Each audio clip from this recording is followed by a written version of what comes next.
Good morning student. आज के class में मैं आपको कंपनी के गुण और दोष के बारे में बताने जा रही हूँ। कंपनी संगठन के कुछ लाभ या गुण हैं। पहला, सीमित दायित्व। कंपनी के अंशधारियों का दायित्व उनके द्वारा खरीदे गए अंशों की संख्या तक ही सीमित होती है। ये आपने प्रकार में पढ़ा है, सीमित दायित्व वाली कंपनी। स्थायी अस्तित्व, ये भी आपने कंपनी की विशेषता में देखा है कि कंपनी का जीवन तब तक चलता रहता है जब तक कि उसकी समाप्ति की घोषणा विधान द्वारा ना कर दी जाए।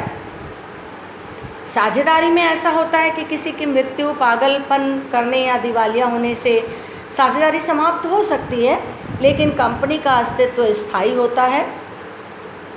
जब विधान आदेश देती है तभी कंपनी का समापन होगा, नहीं तो कंपनी शाश्वत रूप से चलते रहती है। अगला है हस्तांतरण, अंशों के हस्तांतरण की सुविधा।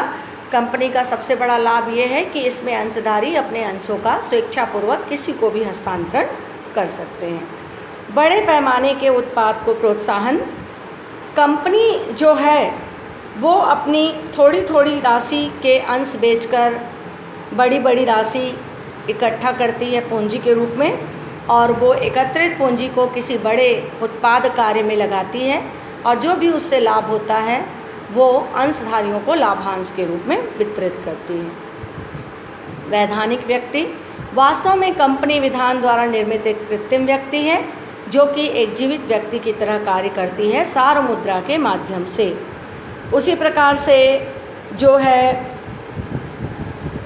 आधुनिक वैज्ञानिक साधनों तथा टेक्नोलॉजी का प्रयोग, चूँकि कंपनी के पास बड़ी मात्रा में पूंजी होती है, इसीलिए ये जो है उपभोक्ताओं की पसंद को ध्यान में रखकर वस्तु का उत्पादन करते हैं और नई नई टेक्नोलॉजी का प्रयोग करते हैं। नए नए खोज और अनुसंधान इनके द्वारा किया जाता रहता है।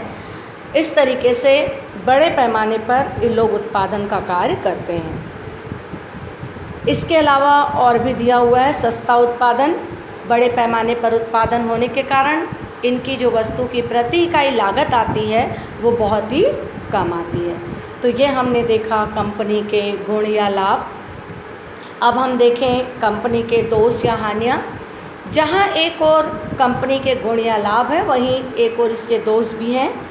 पहला है प्रवर्तकों द्वारा कपट। प्रवर्तक वास्तव में होता क्या है ये हम आगे पढ़ेंगे।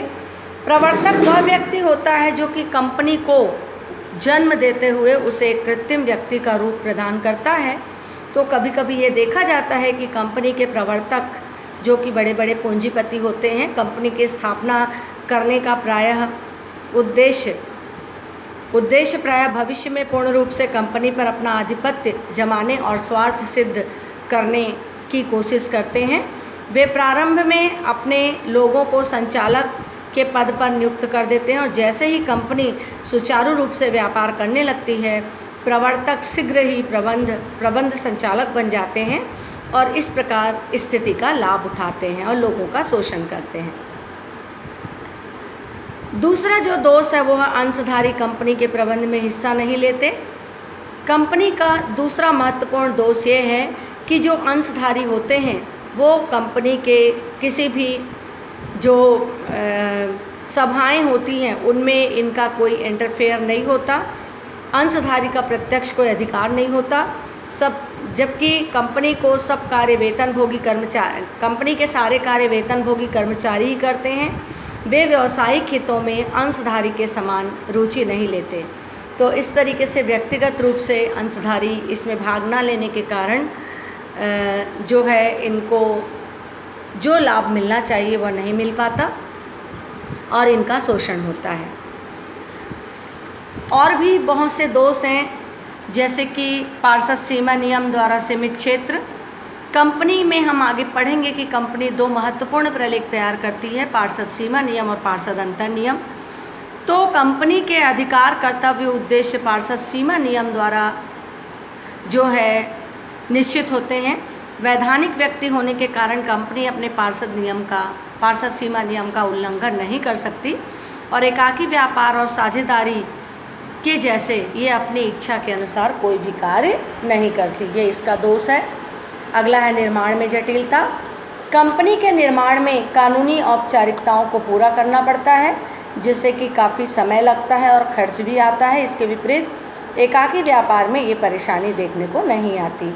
उसी प्रकार से गोपनीयता का अभाव, कंपनी से संबंधित सारे निर्णय व कार्य सभाओं में तय किए जाते हैं तथा हिसाब किताब समय समय पर जनता के समक्ष प्रकाशित करने पड़ते हैं। अतः एकाकी व्यापार और साझेदारी के जैसे इसमें गोपनीयता नहीं बनी रहती। तो इस तरीके से बच्चों आज हमने देखा कंपनी के गुण और दोष। Thank you.